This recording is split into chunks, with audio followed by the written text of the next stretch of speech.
Bueno, para hoy he preparado, bueno, creo que vamos a tener esta clase de animación, vamos a tener una clase de animación y es probable que nos tome dos clases, ¿ok?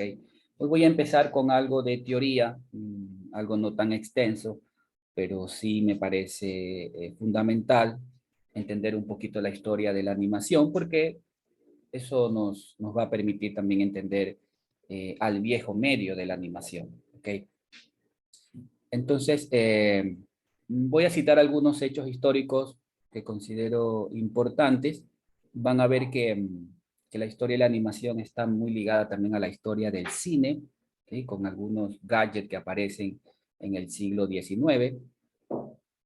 Y luego en el siglo XX, pues bueno, ya empieza lo que se conoce como la época dorada de la animación, con los estudios Walt Disney, otros estudios que van a ir apareciendo en la década del 50, 60 y 70, que les voy a recomendar ahí pues unos documentales, unos audiovisuales que creo que ya los puse en WhatsApp, pero en todo caso voy a resaltar la importancia de que se los vean, ¿ok? Entonces voy a empezar por ahí. Luego creo que vamos a hablar un poquito de este viejo medio como la animación 2D y por supuesto haremos un salto a lo que vendría a ser la animación digital, ¿sí? Esta animación digital que tiene pues algunas aristas, se vincula también con las computadoras y claro, de ahí también tenemos lo que se conoce como la animación hecha por computadora y el cine nuevamente, ¿no? El cine siempre ha utilizado la animación no solamente desde sus comienzos, sino también como efectos que complementan a las películas del séptimo arte, ¿ok? Pero también van a ver que la misma animación tiene como su propia ramificación, que es esto de las películas animadas por computadoras, con una serie de artilugios y gadgets tecnológicos para su producción, ¿ok? Y luego vamos a hacer un taller práctico, un poco llevar esta teoría a la práctica, algunos conceptos a la práctica. Y aquí es donde decía, es probable que nos tome dos clases, porque por lo menos hoy, van a ver que de pronto se puede volver mucha información, quiero llegar a lo que conocemos como animación cuadro a cuadro, que es un poco la animación tradicional del viejo medio, transcodificada en el nuevo, y en la próxima clase pues poder revisar eh, conceptos propios de este medio, es decir, de la animación 2D digital, y como una especie de hibridación o de tomar conceptos de otras disciplinas, por ejemplo, como las matemáticas, ¿ok? Eso como para entender un poquito el objetivo de la clase de hoy. Y siéntanse libres de preguntar, de consultar mientras vayamos avanzando los capítulos, ¿ok? Entonces, déjenme compartir, como para ya iniciar. También había recomendado que el software que voy a utilizar para la parte del taller, bueno, hay muchos programas para hacer animación, desde los más tradicionales cuadro a cuadro hasta los más sofisticados que llegan a utilizar conceptos de interpolación. Yo estoy utilizando Adobe Animate, que luego les haré como una pequeña, digamos, una pequeña historia sobre Animate, cómo es que llegamos a este software, cómo es que nace también este software, qué características y ventajas tiene en el mundo de la animación. ¿Okay? Entonces les había compartido, miren, les había compartido para que puedan descargar el Adobe Animate. Es un poco pesadito el software, ¿eh? Creo que está alrededor de 1 giga algo, así que toma su tiempo si no tenemos un internet tan rápida. Y es una versión portable, así que simplemente la descargan, la descomprimen y la ejecutan, ¿ok? Cuando llegue su momento haré de pronto algunas sugerencias y también la versión que estamos utilizando, porque no es ni la última versión de Animate, pero tampoco es tan viejita. Me parece que es la versión 2018. ¿Ok? Entonces ahí mencionaré algunos datos sobre esta versión. ¿Ya? Entonces déjenme compartir pantalla eh, un poco para la parte teórica. ¿Sí? Tenía hecho este PowerPoint, donde quiero un poco contextualizar la historia de la animación. ¿ok? Y decía que seguramente algunos estudiantes de cine en alguna materia pues han de haber topado estos gadgets precisamente como parte de la historia del cine. ¿Eh? A ver, quiero empezar siglo XIX. El siglo XIX es muy importante para la animación. No me quiero ir más atrás. Como decía, la historia de la animación tiene algunos ápices mucho más atrás. Me parece recordar esto de la linterna mágica, por ejemplo. Yo me quiero ubicar en el siglo XIX, porque en el siglo XIX van a aparecer algunos gadgets, específicamente 4 que considero importantísimos, como aporte a la animación, como aporte también al cine, porque digamos que todos estos aportes de alguna manera también se materializan en el cinematógrafo. Estamos hablando 1890, 1895 para ser más exacto, ¿okay? Los hermanos Lumière inventan el cinematógrafo. Entonces, empiezo en 1832 con el fenaquitoscopio. Este realmente es una especie de juguete óptico, ¿sí? Ahí he puesto una imagen para que ustedes vean. Es una especie de disco que tiene un eje principal que le permite girar libremente. Y muchos de estos gadgets, chicos, van a utilizar, porque la animación realmente es una ilusión del movimiento, ¿sí? La animación, como la hemos concebido incluso en el viejo medio, que normalmente siempre decimos que los viejos medios son información continua, análoga, ¿verdad?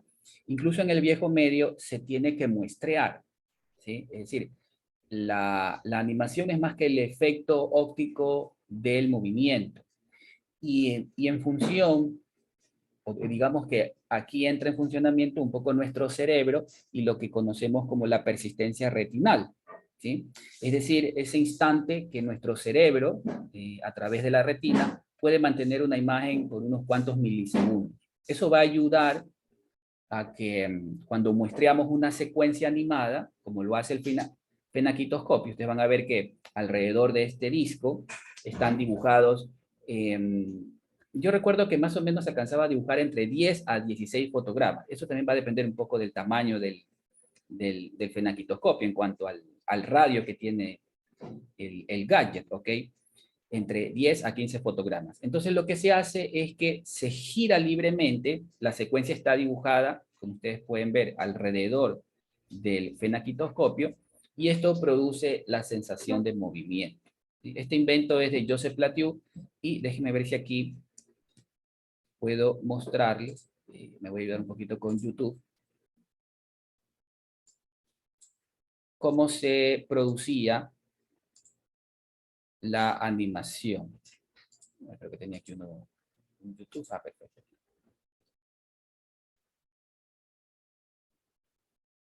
Esto inclusive se puede hacer, hay muchos videos en YouTube que nos permiten hacerlo artesanalmente. Podemos coger una especie de disco de cartón y ubicar un eje central, dibujar una secuencia alrededor y, y lograríamos esto. Déjenme quitar el audio. Miren, cuando se gira el fenaquitoscopio, se produce esta sensación de movimiento.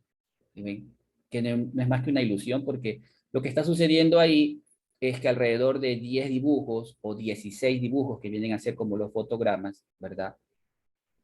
Se están secuenciando en un segundo y nuestro cerebro, a través de esto que decía de la persistencia retinal, produce la sensación de movimiento. Miren.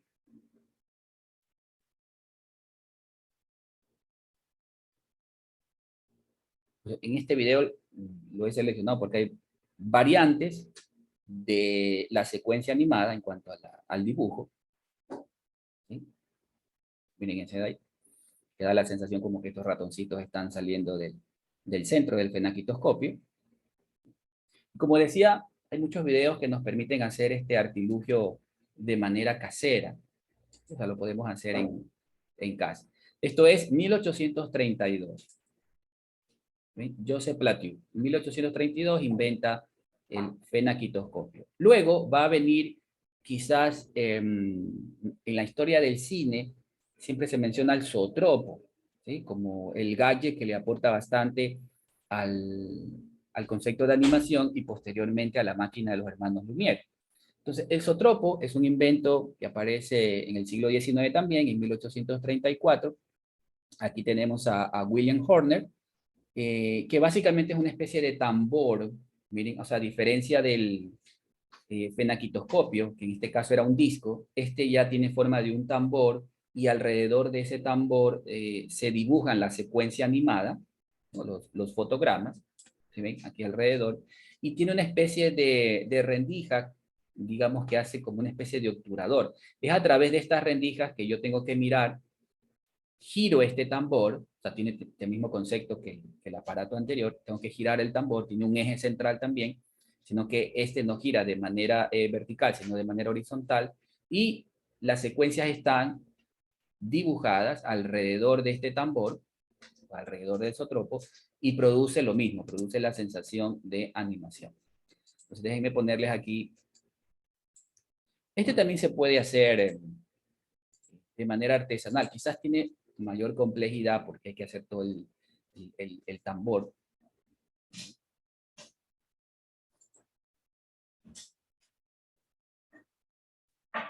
Incluso estas cositas hasta se pueden comprar en tiendas en línea, o sea, los venden todavía, claro, con materiales más actualizados. Entonces, miren, cuando se gira el tambor, el zootropo, y estoy mirando bajo esa rendija que hace las veces de obturador, ¿verdad? Como las secuencias están dibujadas alrededor, entonces se produce el efecto de animación. ¿Sí? Y lo sigo llamando así porque realmente esto es una ilusión del movimiento porque no es continuo. Incluso a pesar de que estamos hablando de un viejo medio, o sea, el zootropo es un viejo medio.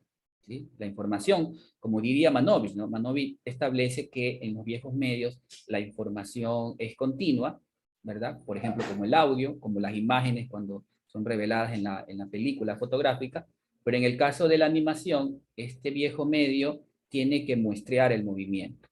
¿Sí? No lo hace continuo, sino que lo hace discreto.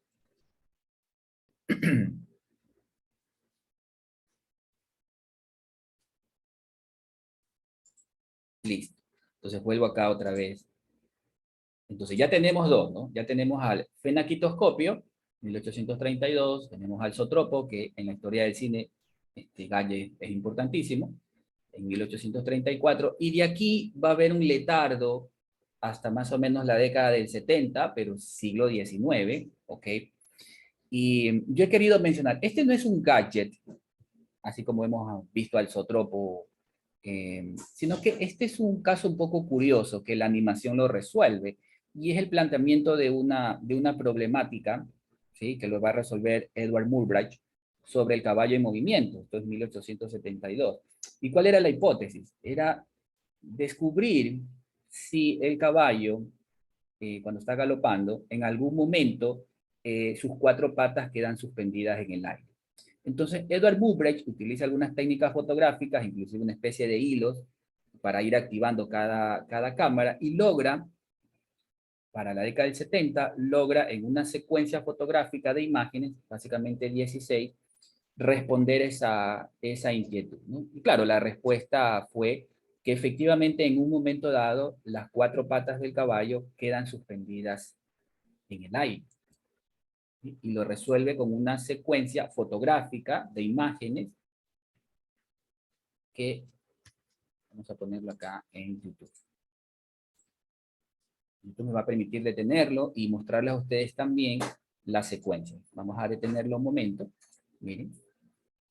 Y aquí yo puedo avanzar o retroceder fotograma a fotograma. Son 16 realmente los que Edward Muybridge logra hacer. Y aquí está, este es precisamente el fotograma que demuestra, miren, esa hipótesis, que efectivamente el caballo queda en un momento dado suspendido en el aire, ¿no? Sus cuatro patas no están tocando, digamos, el piso.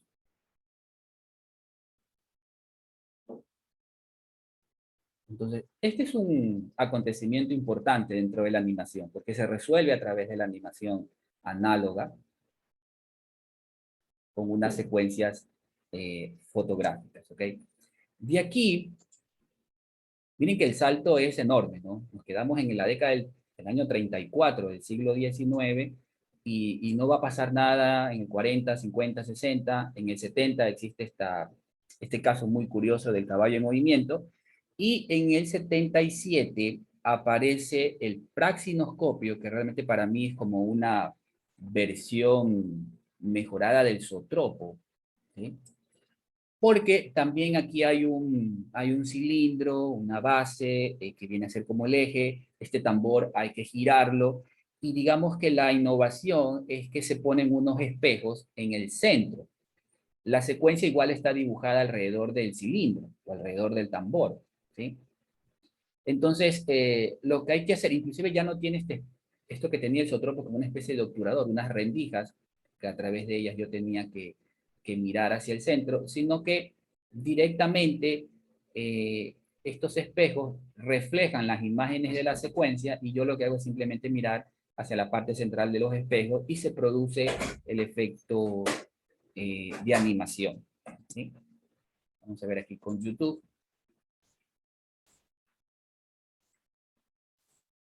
cómo funcionaba el praxinoscopio. Bueno, aquí hay una secuencia ya animada, ¿sí ven? Que se está enfocando en la parte central de los espejos. Déjenme avanzar porque creo que este dibujo,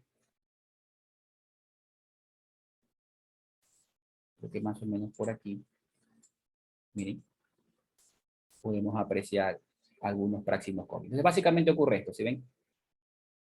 Las secuencias están dibujadas alrededor, como sería en el zootropo, pero yo ya no tengo que mirar por esa rendija del zootropo, básicamente esa parte se elimina, y la secuencia se refleja en ese espejo central del zootropo.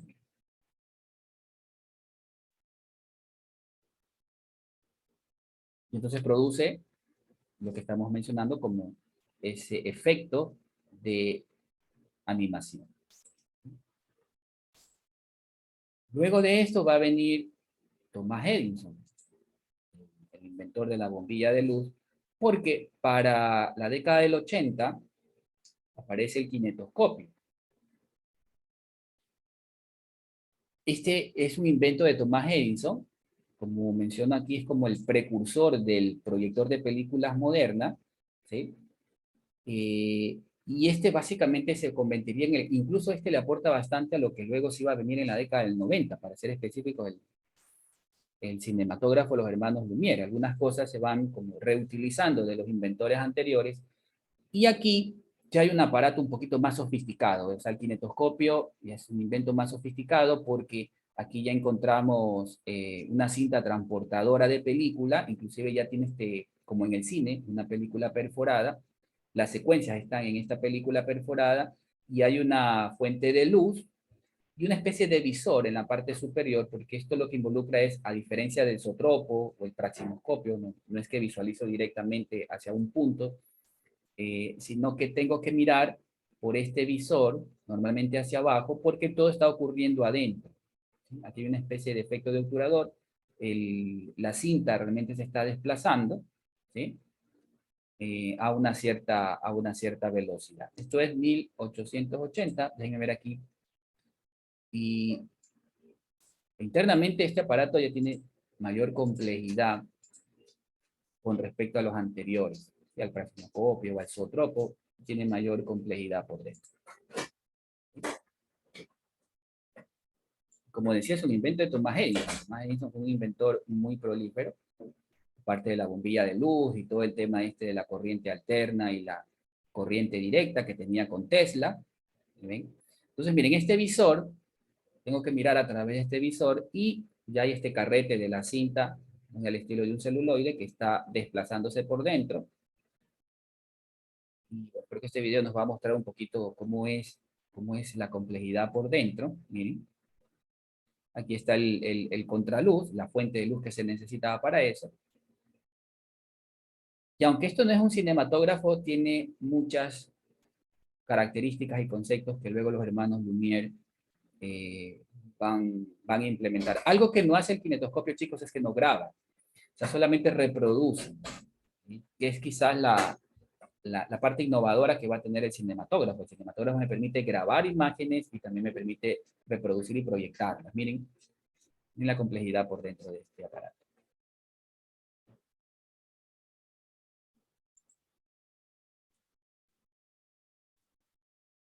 Y luego de esto vendría, para la década del 90, 1895, el cinematógrafo, ¿no? El clásico de los hermanos Lumière. Y, y claro, esto da el puntapié al séptimo arte, ¿no? Es decir, al cine, básicamente, ¿no? Pero le aporta bastante también a esas primeras imágenes secuenciadas como producto de los gadgets anteriores, ¿no? Claro, los hermanos Lumière, un poco en la historia, se dedican a hacer grabaciones, por ejemplo, de la llegada de un tren, de gente saliendo de fábricas, por ejemplo, ¿no?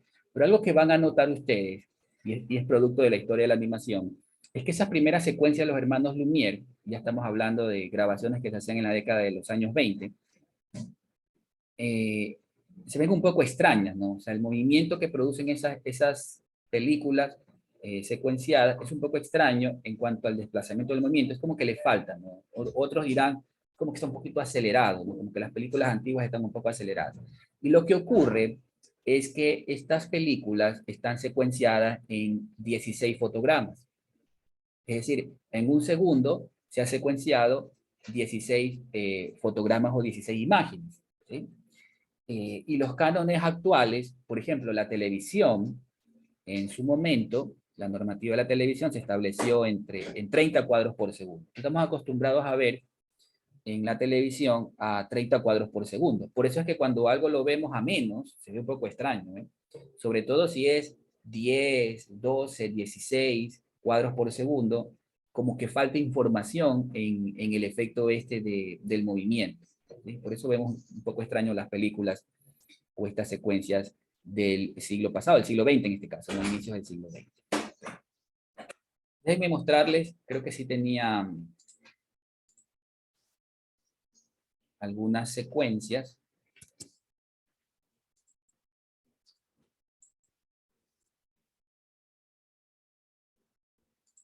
Donde tenía ese. A ver, voy a compartir pantalla otra vez.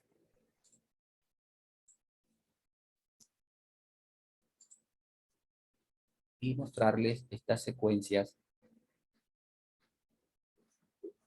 Por lo menos algunas tomas de los hermanos Lumière. Está el clásico que es la llegada del tren.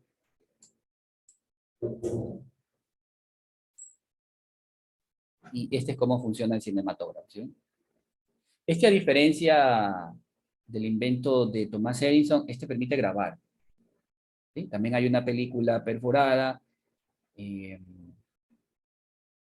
hay un sistema de engranajes por dentro, ¿no? Aquí hay una especie de manivela, que es como se da el motor, por así decirlo, manualmente, ¿sí? Y déjenme avanzarlo un poquito más acá.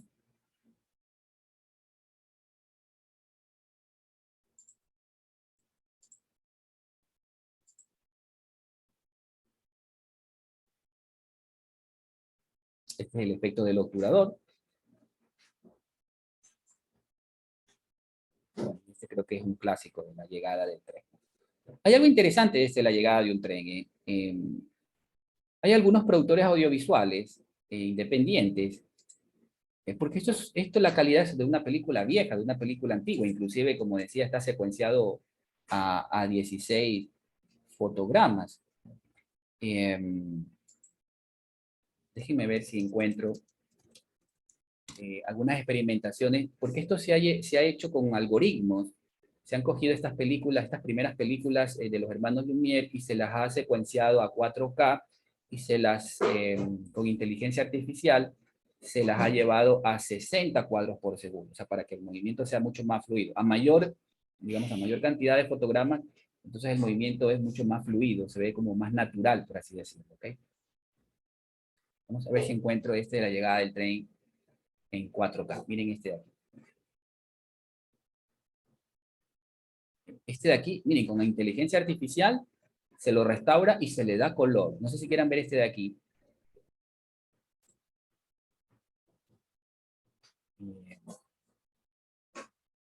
y miren cómo se ve ahí, ¿no?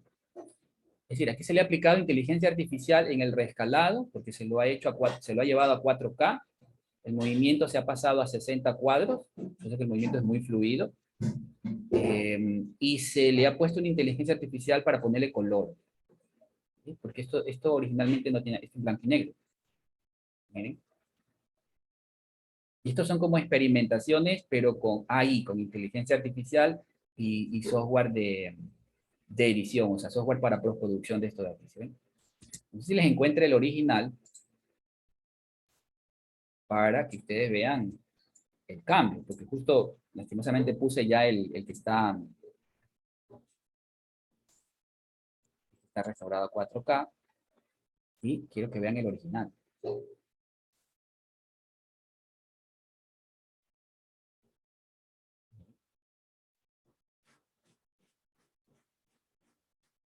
Hay otros más, como les decía, bueno, los hermanos Lumière graban también a cosas muy cotidianas, gente saliendo de fábricas, por ejemplo, ¿no?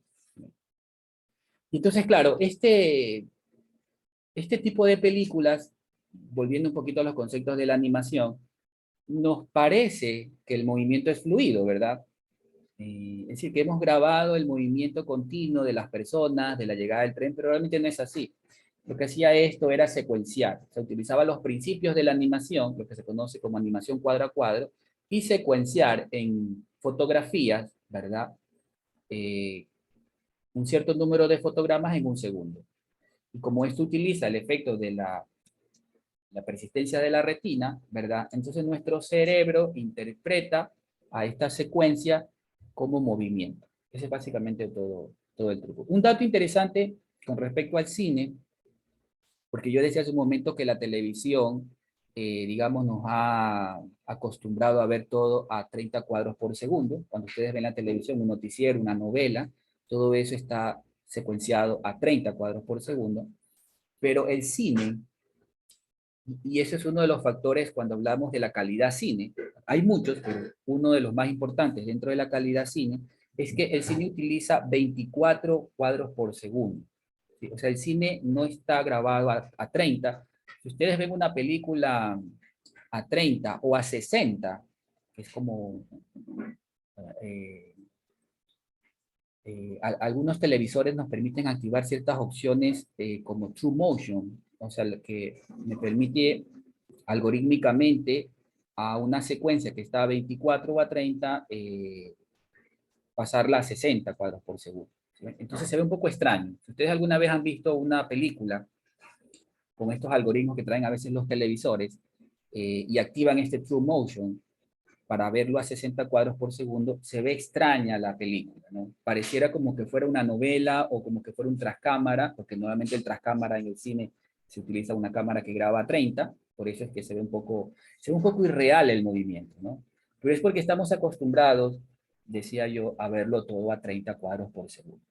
El cine utiliza 24 y en 24, chicos, también hay otro efecto, se produce un efecto blur que tiene el cine, muy típico de la película, ¿sí?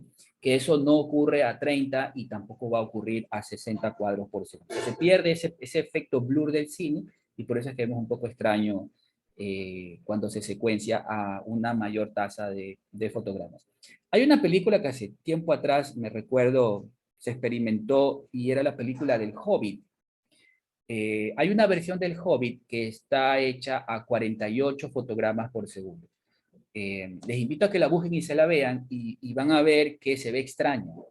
¿Sí? Se ve un poco raro, no parece calidad cine, parece como una telenovela. O sea, es una muy buena película eh, y tiene su corrección de color y el tema fotográfico y todo, pero se ve un poco extraño. Insisto, porque nos hemos acostumbrado a ver todo a 30 cuadros por segundo, nos hemos acostumbrado a que el cine está pasado a 24 y cuando eso aumenta, o sea, cuando comenzamos a ver cosas a 48 cuadros por segundo o 60 cuadros por segundo, pues las cosas se ven un poco extrañas.